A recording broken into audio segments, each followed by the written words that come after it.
నానా మనం ఫ్యూచర్ లో ఇల్లు కట్టుకునేటప్పుడు పెద్ద ఇల్లు ప్రవీణ్ సార్, రియల్ ఎస్టేట్ అంటే ఒక పెద్ద మహాసముద్రం లాంటిది కదా. ఇప్పుడు చాలా ఉన్నాయి రియల్ ఎస్టేట్లో. ఇప్పుడు చాలా మంది కొత్త వస్తారు, పాత వాళ్ళు ఉన్నారు. కానీ జేబీ ఇన్ఫ్రానే ఎంచుకోవడం వల్ల కస్టమర్కి ఏంటి బెనిఫిట్? హాయ్ అనిల్, మంచి క్వశ్చన్. రియల్ ఎస్టేట్లో చాలా కంపెనీస్ ఉండొచ్చు. ఎందుకంటే నెలకి ఎన్ని కంపెనీస్ వస్తున్నాయి, మళ్ళీ నెల తిరగంగానే ఎన్ని కంపెనీస్ మూతపడుతున్నాయి మీకు అందరికీ తెలిసిందే. బట్ వేరే కంపెనీ గురించి కాకుండా మా గురించి చెప్తాను. జేబీ అనేది ఏంటంటే 24 ఇయర్స్ కంపెనీ. దాదాపుగా 24 ఇయర్స్ కంప్లీట్ చేసుకుని 25th ఇయర్లో రన్నింగ్ ఉన్నాము. దాదాపుగా 2000 ఎకరాలు మేము కంప్లీట్ చేసి ఉన్నాము. ఇంకా ఇక్కడ 700 ఎకర్స్, ఇబ్రాహీంపట్నంలో 700 ఎకర్స్, చాలా ప్రాజెక్ట్ చేస్తున్నాం. ఒక 6 ప్రాజెక్టులు రన్నింగ్లో ఉన్నాయి.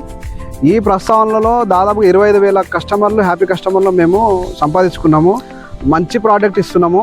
అంటే కంపెనీ ఎప్పుడైతే నిలబడుతుంది, ఎలాంటి సిచ్యువేషన్ నిలబడుతుంది అంటే ఇచ్చిన కమిట్మెంట్ మనం ఖచ్చితంగా నిలబెట్టుకున్నప్పుడే కంపెనీ ఎప్పుడైనా నిలబడుతుంది. డెవలప్మెంట్స్ లైవ్గా చూస్తాం మన దగ్గర.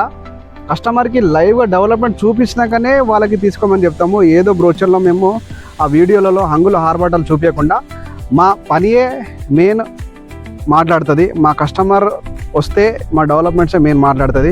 అందుకే మా కంపెనీ బెస్ట్, మా దగ్గర తీసుకోవాలని. ఇంకోటి ఏంటంటే మా ప్రాజెక్ట్ ప్రతిదీ హైవే ఫేసింగే ఉంటుంది. అలాంటి ప్రాజెక్ట్ ఇస్తున్నాం మేము. అందుకనే మా కంపెనీకి ట్రస్ట్ మా కంపెనీకి ఎక్కువ కస్టమర్స్ మార్కెట్తో సంబంధం లేకుండా మా కంపెనీలో ప్రతిసారి బిజినెస్ జరుగుతుంటుంది. ప్రతి ప్రాజెక్ట్ చేసుకుంటా ముందుకెళ్తున్నాం. మనకు రియల్ ఎస్టేట్లో ఉన్న అపోహలు ఏంటంటే సార్, ఒకరికి అమ్మింది 2-3 అమ్ముతారు, అలాంటిది ఉంటాయి కదా, దాని గురించి ఏమంటారు? అయితే రియల్ ఎస్టేట్లో అపోహలు ఇవన్నీ ఎప్పుడైతే తొలగిపోయినాయండి. ఎందుకంటే HMDA, DTCP norms, RERA norms వచ్చినప్పుడు ఇవన్నీ అపోహలు అందరికీ తొలగిపోయినాయి. రేరా ఉండి డిటిసిపి అప్రూవ్డ్, హెచ్ఎండిఏ ఉన్న ప్రాజెక్టులు మీరు ధైర్యంగా కొనుక్కోవచ్చు.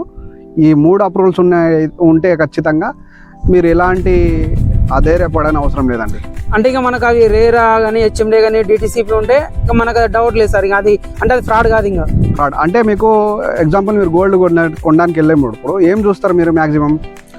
అది 24 క్యారెట్. అది ఎట్లా తెలుస్తుంది మీకు? అగ్మార్ గుర్తుంటే హాల్ మార్క్ గుర్తుంటది కాబట్టి. హాల్ మార్క్ గుర్తు లేకుంటే ఏందన్నట్టు? నకిలీ దాంట్లో ఏదైనా మిక్స్ అయింది, లేదా 18 క్యారెట్, 12 క్యారెట్, 10 క్యారెట్. అలాగే రేరా అనేది హాల్ మార్క్ టైప్, అంటే స్టాంపు. రేరా ఉందంటే ఖచ్చితంగా అది క్లియర్ టైటిల్ అన్నట్టు. అంటే ఒకసారి ఒక కస్టమర్ పేరు మీద అది రిజిస్టర్ అయిందంటే ఆ కస్టమర్ లేకుండా అది మళ్ళీ వేరే వారి పేరు మీద రిజిస్టర్ కాదు. హెచ్ఎండి డిటిసిపిలో అయితే మీకు ఒక్కసారి రిజిస్ట్రేషన్ అయిన తర్వాత నలుగురు చేయడానికి లేదండి. అది అన్ని తొలిగిపోయినాయి చాలా రోజుల తర్వాత. Okay, thank you sir. మంచి ఇన్ఫర్మేషన్ ఇచ్చారు, valuable. Thank you sir. Thank you Anil.